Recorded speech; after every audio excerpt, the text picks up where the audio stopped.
Is there more backstage heat between AEW talent? We'll talk about it. Plus, an AEW star criticizes some recent creative.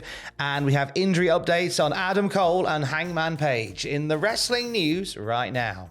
Do we really need more aggro from a press conference? Yeah, we do. Yeah, we do. Great, isn't it?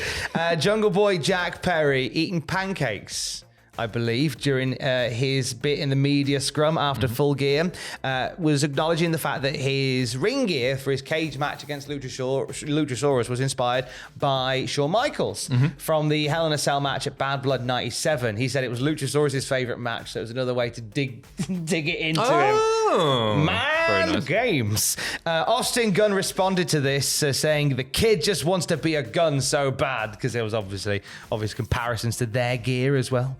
Jungle Boy quote retweets this, saying, I don't know, I think I prefer being booked on pay-per-views.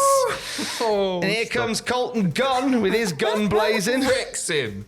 Jumps in with a quote retweet. I guess if we changed with the Bucks and stayed up till 6 a.m. with the boss, we could get a spot too. Pew, pew, pew, pew, pew. So I think that started off quite jovial, quite friendly. And then that quote retweet by Colton Gunn, turn the volume up past 11. Like, he's just got one. So I think it might have started out as something quite friendly, but that last one, I don't know. I can imagine maybe that has caused a little bit of tension between the two. I feel like this is sort of the era of the shoot promo, and I feel like sometimes people sort of aim for that, and then somebody will take it too far. It's like when you're fighting with your brother when you're a kid, and you'll accidentally hit your little brother a little bit too hard, and he'll go, "I'm gonna tell Mom," and you're like, "No, don't. We were just playing, Mom. We were playing." AEW feels a bit like that sometimes. We might be getting worked here. This might lead to a little match. Maybe this is the plan, but I don't think so based on that. Colton Gunn, great job, mate. Big fan. That was grand. I love a little bit of and you know what? I like. He's bringing real life into it. I think that will, in some fans' minds, in probably quite a small way, tarnish Jungle Boy just a little bit. Some people will go, well, yeah, they'll use that. Oh, he's only getting the pay-per-view time. He's only getting the big matches. He's only getting the feuds a bit because of his relationship with Tony and perhaps the Young Bucks as well. Is that true? Probably not. He's really good, isn't he? You see, that's it. Like, it's one thing, like with the work shoot stuff. Like, that's it. Like, you don't want to. If you want to play it real, you don't want to do it so much that you potentially have the fans turn on a really strong good guy. No, totally. That's the risk that you run all the time. Or devalue the hard work that good guy has put in. Yes. Because he does work really, really hard. We'll see where it goes. Also, during that media call, we had an update on Adam Cole and Hangman Page, didn't we? We certainly did. Tony Khan addressing the status of both of those wrestlers. He said, well, I've been in contact with both of them. They're both doing very well. So that's really, really good to hear, especially in the case of Adam Cole, because he suffered such a serious concussion. And, you know, it led to people saying, like, oh, we don't know if he's going to be back anytime soon. Some people speculating, if ever. The fact that he's saying they're both doing very well is very reassuring. Well, he was landing some chops on YouTube, Gerard the Completionist during his charity stream the other week. So at least he's up and he's doing a little bit of wrestling. If you missed the wrestling from Adam Cole, he gave some chops to Gerard the Completionist. So there was that at least. So I mean, both guys I'm missing terribly. I miss Adam Cole, and I really like Hangman Page. Yeah, Page is great. He's a great run. I'm sad that it's sort of stalled the way that it has. A lot of people got onto him for the way that he took the lariat, like spinning around, but it's something that wrestlers have done all the time. I think it's sometimes people just reach in just to go, wah. I think it was just bad luck. It was bad luck. It looked like a really standard bump, and if you'd been watching that, nobody would have thought that anything was wrong at all, would you? It didn't look dodgy. It's just, it's a risk of professional wrestling, isn't it? Injuries happen. It's not ballet, pal. It is not ballot. Injuries do happen, and it leads to things changing, hence the introduction of interim champions in AEW. We saw Jon Moxley become interim champion for a while, and currently Jamie Hayter is the interim champion of the women's division, something that Sean Spears isn't really feeling, is he? No, he took to Twitter, just said, this interim stuff is BS.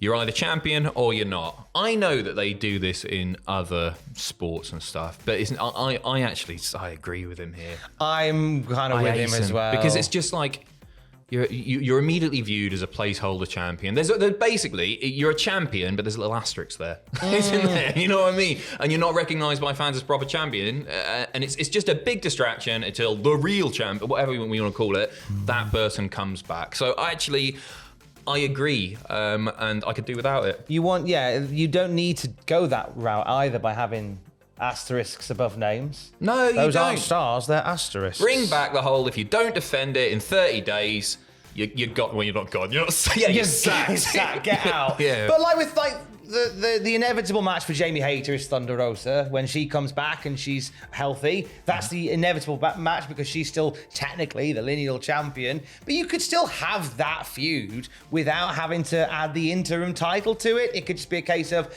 Thunder Rosa's injured, stripped of the belt. This is now the lineage of the belt. When Thunder Rosa comes back, she still has the match with Jamie Hayter to go, I never lost it, here we go again. You can do that without having a second belt in the mix. The money feud there, anyway, is Toni Storm versus Thunder Rosa. That might happen, that might not. But the way that Tony's been chatting away, it's so clear that if and when Thunder Rosa does come back, she's just dropping the lineal title anyway. Yeah. So it's a match that's just like, well, who cares? Because the way it's been presented, it's like, well, yeah, she's not going to hold on to it anyway. So what's the point? Just put all the attention on Hayter. That's it, as it should be. A little Brandi Rhodes update for you. So she was training a little while ago, potentially for a wrestling return, so we thought. She was chatting with Steve Fall on 10 Count about her in-ring return and says, I'm the one that's very big in the family of not saying absolutes. As we know, my husband likes to say absolutes, and then life happens. But I'm not going to say absolutes, but I will say right now, it's not my plan. I kind of did myself a good service in taking a beat. My number one priority when everything happened and we left AEW was making sure my husband's dream was realized. I was always on the back burner, working on other things. And in that period of time, I got to spend a lot of time with my daughter. I got to watch her develop in these unexpected ways and find these different things that she's thriving at and liking. And I want to be a part of that. I won't say no, it's not going to happen, but I will say right now, it's not in front of mind for me. Won't lie, Tom, I'm not going to lose any sleep if she doesn't get back in the ring. I like Brandi as well. Brandi. I think she's a decent enough promo. I think she's a hell of a businesswoman. I think she's amazing on that side of things. And